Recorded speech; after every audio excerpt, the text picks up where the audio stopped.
Hey everybody, welcome back. We're in season 2, episode 15. And today we are talking about ladders, weirdly enough.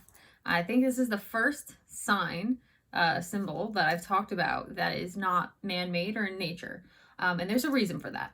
Talking about ladders because they are the first real ladder I think that we really see or hear talked about is Jacob's ladder. And that's a sort of spiritual ladder that kind of comes to him in a dream. It's biblical. And so it is something that we consider very physical, very tangible, but it is, I think the first one that we really see ever kind of like mentioned is a spiritual one. So ladders are super important because have you ever played the game Chutes and Ladders? Ladders, you want to climb the ladder. You don't want the chute. You don't want to fall down. The ladder brings you up spaces so that you have an easier journey, right? And chutes obviously knock you down and you don't want that.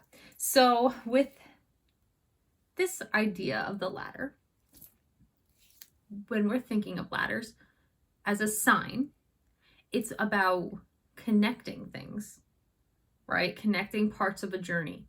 In the case of Jacob, it was him seeing angels going to and back and forth, to and fro, from heaven to earth. They were connected by this ladder.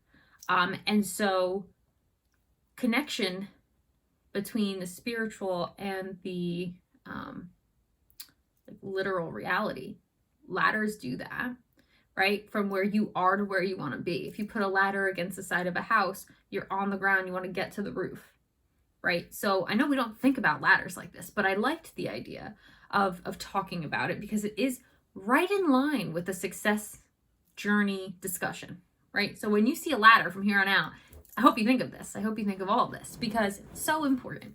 And so it also has to do with progress, of course, right? We're progressing up the rungs of the ladder. It has to do with ascending, right? You're coming up higher, quite literally. If you're going only one way up a ladder, if you go down, obviously you're descending. But most of the time when we think of ladders, we usually think of like ascending, going up higher, reaching new heights, getting a new vantage point, like quite literally new things happening. And I guess that works for stairs too, but ladders, I have a different connotation than stairs, right? Stairs are almost always like, you've seen Stairs to Heaven, or you've maybe heard the song, but stairs are usually more inside, and then ladders we see most of the time like outside, or ladders kind of connect low to really high. Like I'm sure you've seen those really, really high ladders. I don't know if you noticed though, what I didn't say. I didn't say success, right? Ladders are not an indication of success. They're not. They're an indication of growth. And we have a very flawed premise in our society that you have to be on like the ladder of success or climb the corporate ladder, right? And I would argue that no, you don't. What you need to climb is your ladder for your journey. Because, and think about, this is actually true in my life, but think about it this way. If you climb to the top of the ladder and it is against the wrong building, you're not where you want to be, even though you're at the top. So you'd rather be at a low level of a ladder you actually want to climb than the high level of a ladder that you don't, or up a building that you don't, It's the equivalent of climbing up a mountain only to realize you wanted the other mountain all the time. Or there's another mountain behind that's taller that you actually want to be up, right? So this is super important. So I'm really nailing this point home because the way in which we talk about success in this society is not accurate. And it's also not appropriate because the old time American dream was to get a house, have a family, make a decent living, and just like, be the success you want it to be, I guess. It changes, right? In the 1920s, it was immigrants coming over from like Italy and Germany and Ireland. They came over a little sooner, I guess. 1898 was the potato famine, maybe. But In the 1920s, it was all about like rags to riches. But the riches weren't actually rich. You know, they're like coming in through Ellis Island and living in like what's Little Italy now. You know what I mean? Like, look at A Bronx Tale. Look at these movies that reenact this. So the rags to riches story in our time is just the rags to reality. You know what I mean? It's scrape together a living, but you have the ability to do so. It's you don't have to live with your parents until you're 18 and then get married off, or 14 or 15 and get married off. You know, it's a reality of being in charge of your own life. That's really the American dream back in the day. It's freedom. Freedom was the American dream. When and how that got translated to money is beyond me, right? So we think now of the American dream as success of climbing the ladder of success, but that's a flawed premise. Freedom in our lives is the ladder we need to climb. And we only get free by ascending to where we want to be in our lives on our journey. You will not be free otherwise, right? And I don't want to make this about freedom right now, although I probably might in the upcoming content. But what I have found is that many of us are imprisoned in our mind. Right. So we are locked into beliefs that don't serve us. And then we do things in life. We climb ladders according to those beliefs. They don't serve us. They're not our beliefs. They're beliefs that our parents had, or our society had, or our friends had, or our boyfriend, or girlfriend, or wife, or husband. Like, they're our boss's beliefs. They're not our beliefs. And so we really have to delve into ourselves and figure out, like, okay, what do I believe? Like, what do I want? Who am I? Right? These things that obviously I coach on for authenticity's sake. But like, what we characterize as success, it's different for every person, you know? Right now, like my sister's goal, her success is getting pregnant and having a child. Like, she's so excited, her and her husband, for when that happens. And I'm excited for them. But that's not my goal. That's never been my goal, and it never will be my goal, because I don't want kids. I never have. So like, my goals are very different. You know, I want to write books, and I want to have a successful company. I want to get my PhD. I want to, you know, do these things, do all these things, find a husband. But you know what? I don't have one of those. And so, what my success is for me has nothing to do with anybody else's success for them. You know, there are plenty of people who don't need or want a PhD. So don't get it. Doesn't make me any more or less successful than you. And it's so funny all the time, because people are, when I'm like, oh yeah, you know, I'm getting my PhD and I have my business, I'm doing this and I'm doing that and all those things. They're like, wow, it's like, that's awesome. Like, you have all these things, you've done all these things. I'm like, haha, I'm also a felon on parole. Like, calm down, you know? Like, don't idolize anybody. No, nobody here is worth idolizing. We're all just doing the best we can with what we've got, you know? But the difference is, the people who are free are the people who follow their own ladder. Because what ends up happening is, when you climb to the top of a ladder that isn't really where you want to be, it doesn't matter how much money you make, right? This is why people who are super successful kill themselves. It's like, oh my God, well, he was so smart and he was so this and he was so that and he had so much money. And it's like, yeah, but he was miserable and lonely and unfulfilled. And people who are miserable and lonely and unfulfilled, who are lacking connection, it's not success, it's failure. And it's super depressing. And it's not a surprise that people get to that space where they can't see a way out other than ending it. It's very sad. And it's not a surprise that so many people in this society, especially American society, are at that place now where they're imprisoned in their mind. They really are. And that our like judicial system imprisons people in cells, you know, and cages them. which is its own level of atrocity, which I won't even get into. But at the end of the day, like, the imprisonment of the mind is really where the torture occurs. I don't even know how else to say it. We torture ourselves in our minds all the time.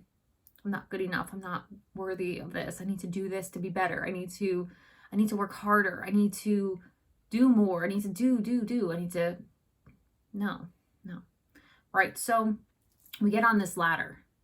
We try to climb to the top of it. And for what? Literally for what? For other people's approval most of the time. Because half the times we don't even approve of ourselves. So when you see a ladder, when you're over, construction or, roofs getting done, or you just happen to see a ladder on the side of a building, instead of thinking, oh, shouldn't walk under it, 7 years bad luck, which is a lie and a superstition that came out of Puritan America, so very weird. We don't believe anything the Puritans said. I don't know why we believe these superstitions, but another rant for another time. When you see a ladder, I want you to really evaluate your life. Why are you getting the degree you're getting? Why are you marrying the person you're marrying?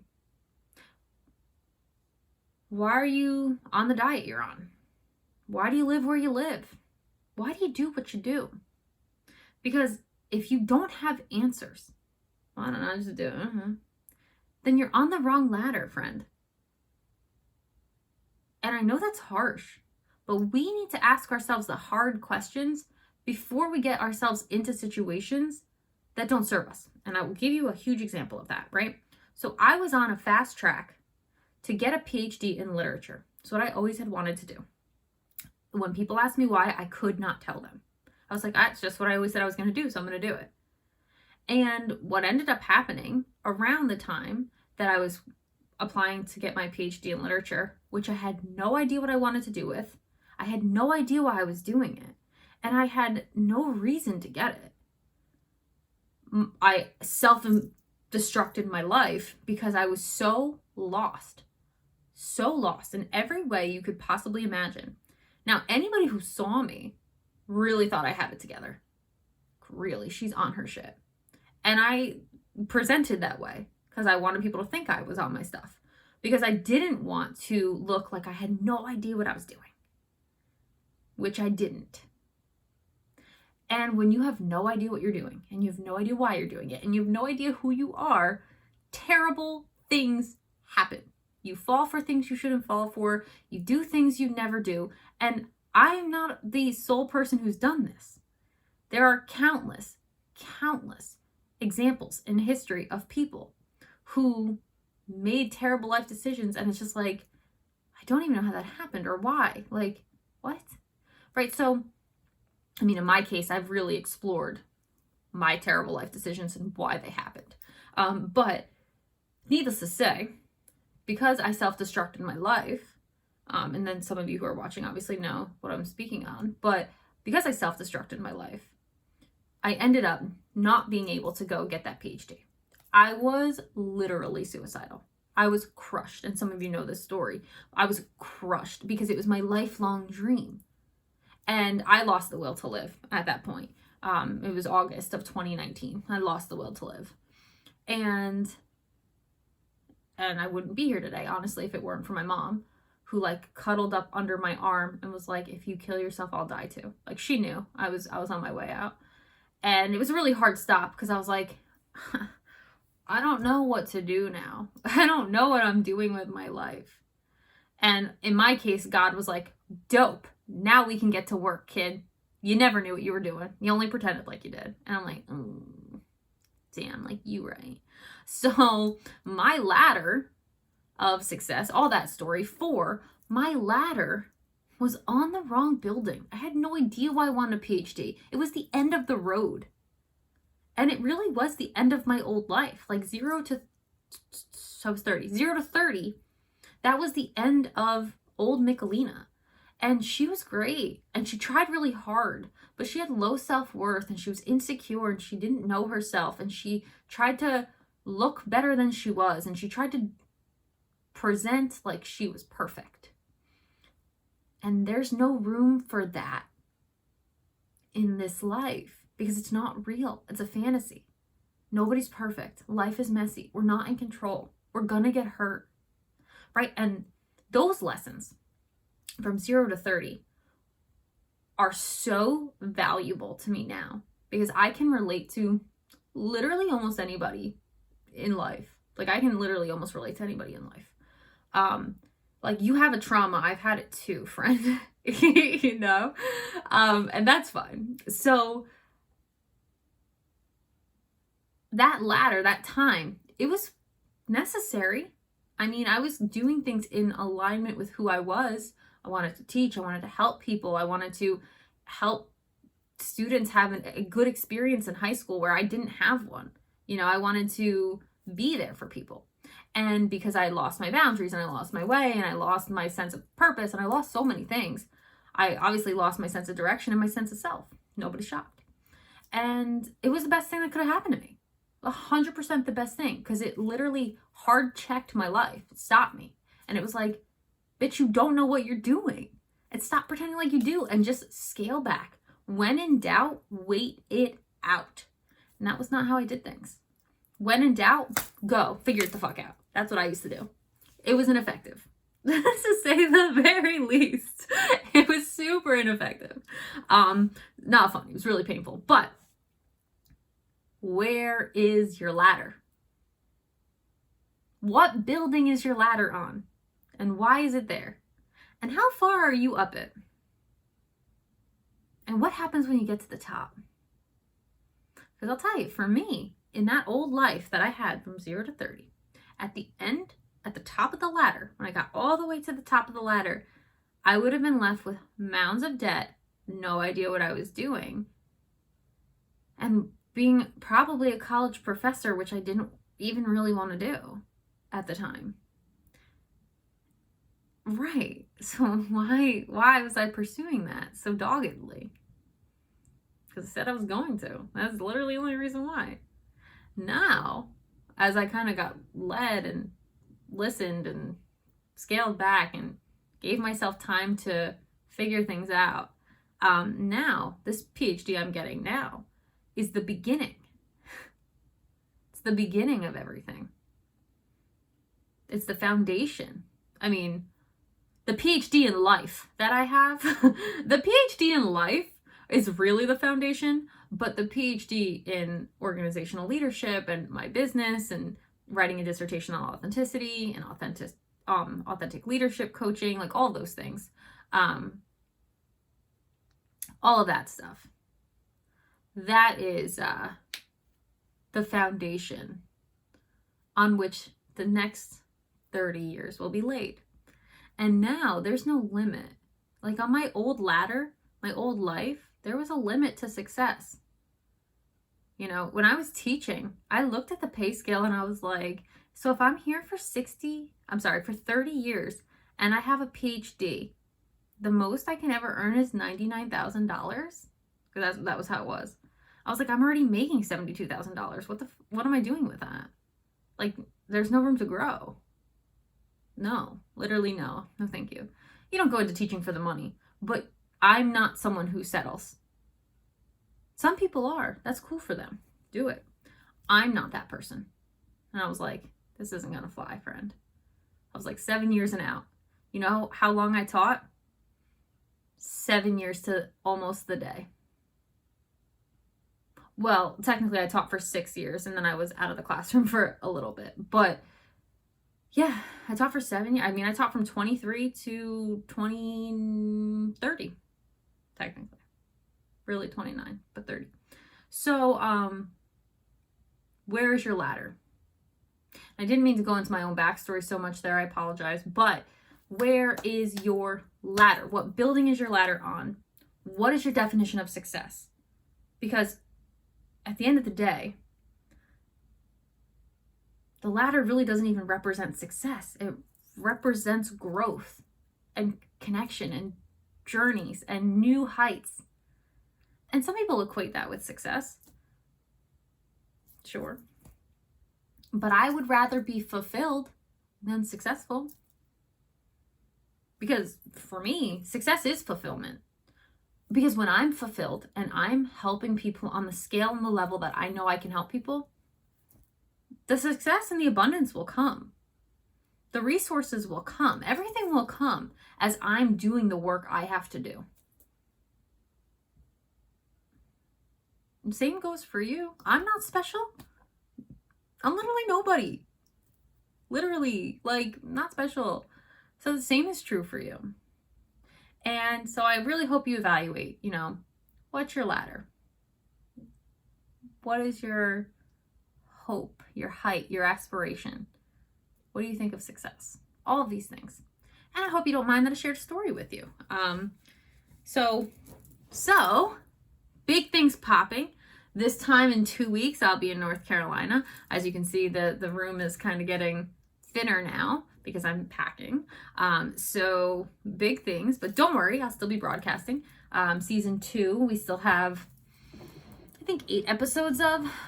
We go through 24 episodes, right? So season, after that, I might take a couple months off. We'll see, but I really am opening and expanding my coaching business. So we will see what happens with content production, but you can always catch on Instagram. You can always catch me there, go live, post stuff, and I will be coming at you here next week. So happy Monday, and I will see you next Monday.